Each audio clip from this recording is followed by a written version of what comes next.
Continuando con el desarrollo de la unidad número uno, veníamos hablando de los derechos humanos en su evolución, en la concepción en sí del término. Hablamos también de lo que serían los compromisos internacionales, los más importantes que han sido ratificados por Paraguay y el alcance de los mismos. En este punto, en este video, estaremos hablando sobre los principios de los derechos humanos.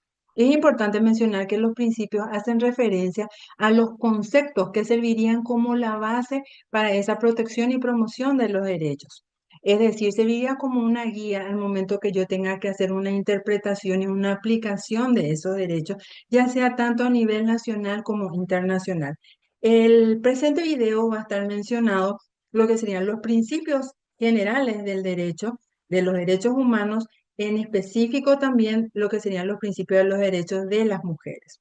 Hablando de lo que serían los principios, uno de los primeros es el que hace referencia al principio de la universalidad. Ya los habíamos visto desde el inicio de estas clases virtuales, que los derechos humanos son derechos fundamentales, son derechos inherentes al ser humano. Por lo tanto, le corresponden a todos los seres humanos, sin ningún tipo de distinción. No puedo hacer una clasificación o no puedo hacer una atribución de este derecho en atención a la nacionalidad, al sexo, a la edad, a la condición política u otro criterio. ¿Por qué? Porque entraría dentro del campo de la discriminación. Y es ahí donde los estados asumen esas obligaciones o esas responsabilidades de establecer medidas para hacer frente a esas situaciones que pudieran generar esas desigualdades. Es decir, por el hecho de ser un ser humano, a mí me corresponden los derechos humanos, independientemente de cualquier otra condición que se pudiera dar. Otro de los principios en este caso es que son inalienables. Eso significa que no pueden ser arrebatados. Obviamente que si se dan situaciones en las que me excluyen o me restringen o me anulan el ejercicio de ese derecho humano fundamental, existen los mecanismos o deben de existir esos mecanismos para poder hacer los reclamos correspondientes con relación a ese aspecto. Tampoco pueden ser objeto de una transferencia, no me pueden quitar un derecho y me dan otro en sustitución. No le pueden quitar a una persona ese derecho y se lo dan a otra persona en sustitución. Tampoco son objeto de ser renuncias, nada más. O sea, estos son los principios que guían esas interpretaciones tan importantes al momento de ver el ejercicio efectivo de los mismos dentro de los estados y también a nivel internacional. El tercer principio de la interdependencia está muy correlacionado con el principio de la indivisibilidad. ¿Por qué están correlacionados? Porque yo no puedo establecer una jerarquía de importancia o de posicionamiento entre un derecho humano con relación al otro. Es decir, todos los derechos humanos es como que se suman, se generan y aumentan su valor en ese sentido. Yo no puedo decir que la persona tiene un derecho a la libertad en general y la libertad de expresión, pensamiento, de culto, de religión, sin reconocerle el derecho a la vida. Es decir, está concatenado. Vendría a ser como una especie de rompecabezas en el que todas las piezas son fundamentales y le van sumando el valor al conjunto en general en ese sentido. Yo no los puedo dividir, tampoco el Estado puede hacer una división por categorías entre lo que serían los habitantes, darle derecho a un grupo y restarle derecho a las otras personas, no, porque es en el conjunto, en ese combo en general, es que le corresponden a todas las personas. Otro principio es el de la progresividad. Este punto ya lo vinimos desarrollando desde el comienzo, en el que los derechos humanos han tenido una evolución a lo largo del tiempo. Evidentemente han existido muchas luchas, luchas a favor del reconocimiento y la amplitud de estos derechos humanos, avances.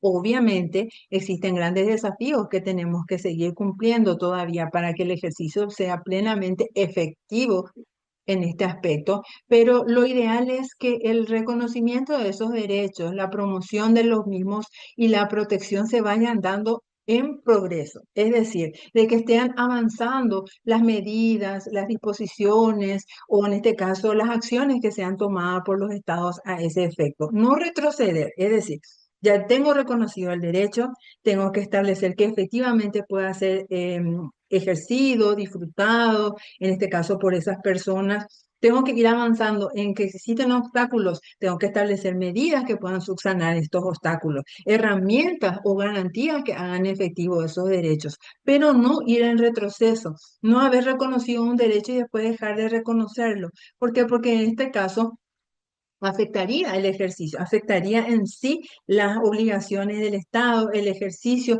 en este caso que tiene en cumplimiento de esas obligaciones asumidas y también afectaría el desarrollo de la persona, ese desarrollo integral, es decir, para adelante. Si ya tengo el derecho a ir trabajando por la amplitud y el ejercicio efectivo por las mismas, los procedimientos que puedan ser mejor, que se establezcan mejores políticas que hagan frente a la situación, que se establezcan estrategias de acción, que se establezcan puntos fundamentales que hagan en beneficio y en avance en este caso. Y sabemos que en materia de derechos humanos y derechos humanos de las mujeres existen grandes desafíos y esos desafíos evidentemente están. ¿Para qué? Para establecer medidas a futuro, para establecer medidas que puedan ir mejorando la situación de las mujeres en ese aspecto. No pueden discriminarse. Este es otro principio sumamente importante. No pueden discriminarse los derechos. No puedo yo considerar que un derecho sea excluido, sea arrebatado de una persona o no le sea otorgado por una condición específica o por una situación o por una nacionalidad, una creencia, o una circunstancia en particular que pueda afectar. O sea, todos tenemos derecho a la vida, todos tenemos derecho a la libertad, a la educación, a un trabajo digno, libremente escogido, en condiciones justas de retribución. Entonces, son derechos que nos pertenecen a todos y no se les puede discriminar a esta persona si le doy, a la otra no le doy. No le doy por la edad, no le doy, en este caso, por la situación económica que le está, no le puedo discriminar. No le doy porque es una mujer o no le doy porque es un hombre. No corresponde. ¿Por qué? Porque ahí entraríamos en el ámbito de la discriminación, que es una de las medidas que el Estado tiene que hacer para que efectivamente se puedan tomar en cuenta esas medidas y se pueda avanzar y está concatenado con el principio anterior, que es el de la progresividad. Los derechos humanos hacen referencia a derechos, pero también necesariamente requieren de obligaciones. ¿Por qué de obligaciones? Cuando hablamos de obligaciones hace referencia al aspecto de que para ser efectivos muchas veces los derechos requieren de ciertas funciones y de ciertas atribuciones que tienen que ser cumplidas, ya sea todos entre nosotros para lo que sería una sociedad justa, una sociedad que podamos convivir en una convivencia pacífica y también desde el punto de vista del Estado, para que el Estado pueda ir de una u otra manera cumpliendo con sus obligaciones y permitiendo esa promoción, ese adelantamiento en los derechos, en el ejercicio, en la protección, en la investigación y sanción cuando se dan las violaciones y sobre todo también en las reparaciones si se dan las situaciones correspondientes al respecto. Y evidentemente para que todo esto se pueda realizar necesitamos de una cooperación tanto interna como internacional. Materia de la lucha contra la violencia. Requerimos de que todas las instituciones del Estado cumplan con las funciones que están atribuidas en las disposiciones normativas, que cooperen interinstitucionalmente a los efectos de lograr, en este caso, prevenir la violencia, atender casos de violencia cuando ya se suscitan, protegerle a las personas que están siendo afectadas, a las mujeres, a sus hijos, hijas, a los dependientes que tengan a cargo, así también de establecer las sanciones y de establecer, en este caso, también aquellas reparaciones de sus derechos, de una u otra manera también sobrellevar aquellas vulnerabilidades que están siendo producidas. Y quiero también de una cooperación a nivel internacional en la que los órganos internacionales muchas veces, ante las medidas que son tomadas por los estados, establecen sus observaciones. Asimismo, establecen recomendaciones para avanzar en la materia, haciendo esa supervisación de los derechos humanos. Pero también es importante no solamente hablar de estos principios generales, sino hablar de los principios específicos o los principios que hacen a los derechos humanos de las mujeres, en la cual hablamos sí o sí, no podemos dejar de hacerlo, el principio de la igualdad y de la no discriminación.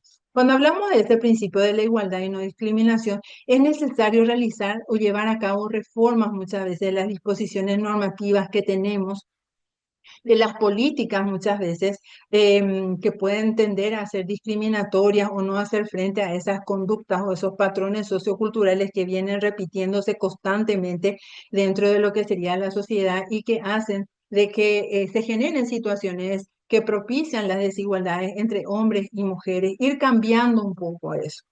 Hablábamos del primer principio que era la universalidad y con relación a las mujeres es importante también que esa universalidad tienda a ser un poco más específico, o sea, generar un principio de especificidad a los efectos de que ese reconocimiento de los derechos humanos tienda a reivindicar también sus derechos, es decir, le reconoce pero le reivindica, es decir, le dice que tiene derechos humanos, pero establece las medidas para que sean efectivas esos derechos humanos, que sean efectivos esos derechos humanos, le da las herramientas para empoderarse, establece esas medidas de acción necesarias, sensibiliza a la sociedad en pleno. Y cuando hablamos de sensibilizar a la sociedad en pleno, hablamos de la necesidad de que todos estemos involucrados en el tema de la lucha contra la violencia, porque afecta a todos. Es un problema de la parte pública, es un problema en este caso que afecta a todos, afecta a las familias, afecta a las comunidades, afecta al Estado en sí,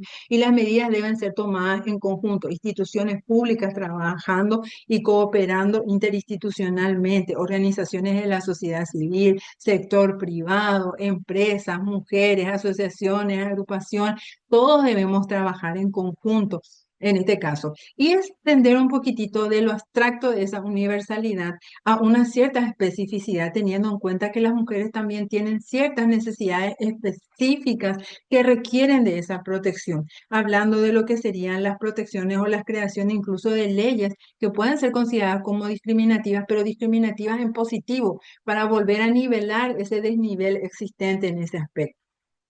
Otro de los principios es tender a esa autonomía, a ese poder de la toma de decisiones, de la toma de control, en este caso de lo que sería de su vida y de las acciones que en ella están correlacionadas y a esa libertad que efectivamente debe ejercer en todos los ámbitos, no solamente en la parte pública, sino también en la parte privada, en la parte más familiar, en este caso, donde también la evolución de los derechos humanos se habían dado, de que el Estado anteriormente no podía involucrarse en cuestiones familiares o en cuestiones muy privadas. Hoy en día sabemos que el Estado debe establecer medidas para proteger las familias, eso es constitucionalmente establecido, y sobre todo para que no se den situaciones de violencia en ese entorno familiar.